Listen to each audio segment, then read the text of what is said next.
गासैनिसिमबो अननाय आरो सिबिनायखौ आरोबाव फिन जासि हरफिननाय जाबाय दे। आं दा दिनैहाय सावरायगोन मार्टिएस्टम। खोनानो मोनदों आं दाखालि साननैसो सिगां सासे दैदेनगिरि लिडार एमएलए बिथांजों आं सावरायदोंमोन। ओमफ्राय मार्टिएस्टमनि बारै जोंनि मार्टिएस्टमा मा जाखो होननानै सोंदोंमोन इउपिपिएलनि दैदेनगिरि। अब्लाना बुंबाय बावहाय मार्टिएस्टम लुनायनि बारै जायगाखौथ' एनडिएफबिनि दैदेनगिरिफोरखौनो थिनदोंमोन। ओमफ्राय जाहैबाय मा बिथांमोना जायगाखौ बरननो गासिनो दङ होननानै बुंदोंमोन। आजि 6 मान्थनि सिगां बा मास मोनथामसोनि सिगां सोंदोंमोन। अब्लाना बुंबाय एनडिएफबिनि दैदेनगिरिफोरानो नागिरगासिनो दं। थिगै आसे एनडिएफबिनि दैदेनगिरि सोर नायदों बिदि खोथा कुइसन खालामफिननायाव सोर थागोन? एमएलए नैबे डिपुटि चिफ ओमफ्राय रनजित बसुमतारी बिथांमोनानो।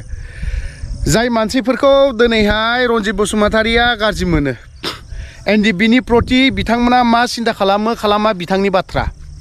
बिथांखौबो जों बुंनो हायो जे गावनि बेक्ति स्वार्थखौ सिन्था खालामग्रा दैदेनगिरि होननानै बुंजागोन। रनजित बसुमतारीखौबो गावनि बेक्ति, गावनि पार्सनेल, गावनि फेमिलि, गावनि न'खर डेभेलपमेन्ट जानायखौ बिथाङा खालामनायखौ नुनो मोनो। खारन दिनै बिथांमोनखौ सासे गावसोरनि इउपिपिएलनिनो गोख्रों मावथि दैदेनगिरि बिथांमोनानो बुंबाय थादोंमोन जे मार्टिएस्टमनि हानि बाथ्राखौ। हाखौ मोनबाय होननानै खोनादों आजि मास मोनथाम। ओमफ्राय बिनि उनाव खोनाफिनबाय मा आं दिनै लेटेस्ट खोनाफिनबावबाय मा हाखौ एलटमेन्टखौनो दासिमबो होआखै बेफोरबायदि आरोखि।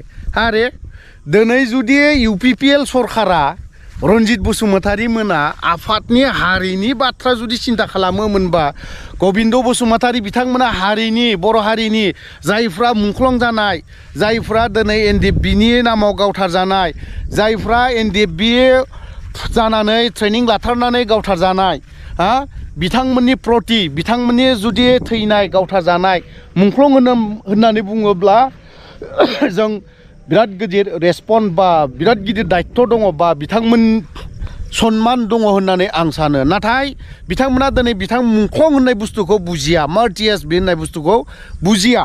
दिनै बिथांमोना जुदि बेखौ जुदि बुजिग्रामोनबा फेरेंगाजों आरो गबिन्द बसुमतारीजों बिथांमोना जुदि बुजियोमोनबा मानो जाफुङाखै, मानो खालामनो हायाखै? बिथांमोना जुदि बे एनडिएफबिनि मुंख्लंनि प्रति जुदि सिन्था खालामोमोनबा मानो जाफुङाखै, मानो खालामाखै, मा खारन दं, मानो एलटमेन्ट होनो हायाखै? दिनै 50 बिगा दिनैहाय मानो हाखौ बायनो हायाखै? सरकाराव थादलायनानै मानो थाखाय बायनो हायाखै? बे हानि बिनि नामावथ' दिनै हा बायनायनि नामावहाय 50 बिगा हा बायनायाला माथो गिदिर बाथ्रा बिलाय। बबेबा हाइवे रड सेराव बायदो, मानो फैसा गैया? जों मार्टिएस्टमनि नामाव बेफोरबायदि गासैनिफ्रायबो जों एफा पार्सेन्ट लागोन। बिनि नामाव पार्सेन्टखौ जोंबो होयो, मोनथिबाय? जोंबो होगोन। मार्टिएस्टमनि थाखाय जुदि पार्सेन्ट जुदि लायोब्ला बा 1% जुदि ला इउपिपिएल सरकारा जुदि मुंख्लं मार्टिएस्टमनि जुदि बारै लुनो हायाब्ला गासैबो बर' रायजो राजानिफ्राय खांदिंदो 1% गुरि 1 थाखा गुरि खां, थाइसे खां प्रत्येक मासाव मास मोनथामल' खां थाइसे। अब्लानो माथो बे हाया ओंखारगोन, अब्लानो माथो मार्टिएस्टमा जानानै फैगोन। मानो हाया? इउपिपिएल सरकारा बेखौ होनो गोसो गैया आरो दिनै प्रमद बर' सरकारा दिनै मावनो गोसो गैया। जायनि जाहोनाव दिनै प्रमद बर'आ मार्टिएस्टमनि बारै एनडिएफबिनि बारै सिन्था खालामा। रनजित बसुमतारी आरो गबिन्द बसुमतारी बिथांमोनाबो दिनै हारिनि प्रति जुदि सिन्था खालामोमोनबा, हारिनि प्रति जायफ्रा मुंख्लं जादों बिथांमोननि प्रति सिन्था खालामोमोनबा दिनै जोंनि बे मार्टिएस्टम लुफुंनाय मुंख्लंफोर जायफ्रा मुंख्लं जानानै न'खरा मुंख्लं जानानै थानाय बिथांनि मोननि 5 लाख एक्स ग्रेसियास बेफोर जाफुंनानै फैसिगौमोन। मानो जानानै फैयाखै? मानो इन्टारेस्ट होआखै गबिन्दजों फेरेंगाजों? मा बिबानखौ लाना नोंसोर माखौ लानानै एफाराब माबायाव थाबाय थादों नोंथांमोनालाय दिनै नोंथांमोना एसेबो साननाय गैया नामा दिनै नोंबोथ' दिनैहाय रनजित बसुमतारिया आफादाव बोसोरथाम मावनो हागौ थेवबो नोंथाङा बर' हारिनि खामानि मावदों बेसिम सनमान होयो आं नाथाय नोंथाङा दिनैनि दिनावहाय एनडिएफबिनि प्रति जायफ्रा मुंख्लं जानाय बेफोरनि प्रति जुदि सिन्था खालामनाय दङमोनबा बै मार्टियास्टम मुंख्लंआ दिनैसिमबो जाफुंना फैनांगौमोन दिनै जों खोनाबाय सरकारानो बायनो हमबाय बोसोरनैल'सै नोंसोरनि पावारा बारा गोबाव गैला बे बोसोरनैयाव नोंसोरो मा मावगोन ओंखायनो नोंथांमोना बोसोरनैयाव मावफुंनो हाया ओंखायनो जिर'खौ आं नुहरखाबाय जाहाथे नोंथांमोना बे मार्टियास्टमखौ मुंख्लं खाम्फाखौ जोंनि जेनेरेल मुंख्लं खाम्फाखौ नोंथांमोना लुफुंनो हानाय नङा आं बेखिनिखौ दिनै बुंदों आरो नोंथाङा लाजिनानैबो लाब गैया गबिन्द बसुमतारि आरो फेरेंगा दिनै नोंथांमोना बेखिनिखौनो मावनो हायाखैबा नोंथांमोना इउपिपिएलनि सरकाराव थानानै मा लाब दङ नोंथांमोना दिनै नोंथांमोना बावहायनो एनडिएफबिनि जायफोर मुंख्लं जानानै थांनाय न'खरफोर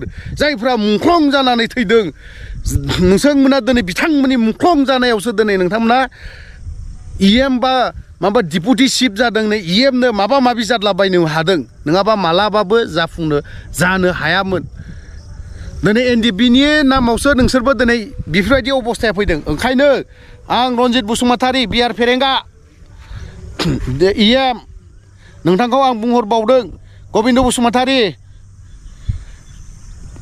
डिपुटि चिफ नोंथाङा एसे सिन्था खालाम जोंनि जायफ्रा मुंख्लं जानानै थांनाय बिथांमोनखौ जोङो जाहाथे बोसोराव खनसे बिबार बावनो हानायनि मोनसे सुबिदाखौ खालामनानै हो आरो खोनानो मोनबावदों प्रमद बर'आ एलटमेन्टखौ होहोआखै ना मा बेफोरबायदि खिन्थु बेफोरबायदि सिन्था धारा खालामदोंबा बियो जानाय नङालै आं दिनैहाय बेखिनि बाथ्राखौ बुंनो गोसो गैयामोन नोंथां जे बखिबाय थानो नोंथांमोनखौ जों समाया नोंथांमोना दिनैहाय साफा इएम 30,000 35,000 भट लानानै नोंथांमोना देरहादों बै बिसोर जायफ्रा देरहाहोहरनाय बिथांमोननिखौथ' नोंथांमोना माथो सलिउसन खालामनानै होदों गबिन्द बसुमतारियाबोलाय माथो प्रब्लेमखौलाय फोजोबनानै होनो हादों माथो मैया दाखालि मोनसे जोबनानै थांबाय एनडिएफबिनिफ्राय जायफ्रा देरहानो थांबाय जायफ्रा दिनै इएम जाबाय डिपुटि चिफ जाबाय बिसोरो दिनैहाय बिसोरखौ जों सिन्था खालाम सानदोंमोन रायजो राजानि खामानि मोजां मावनानै होगोन होननानै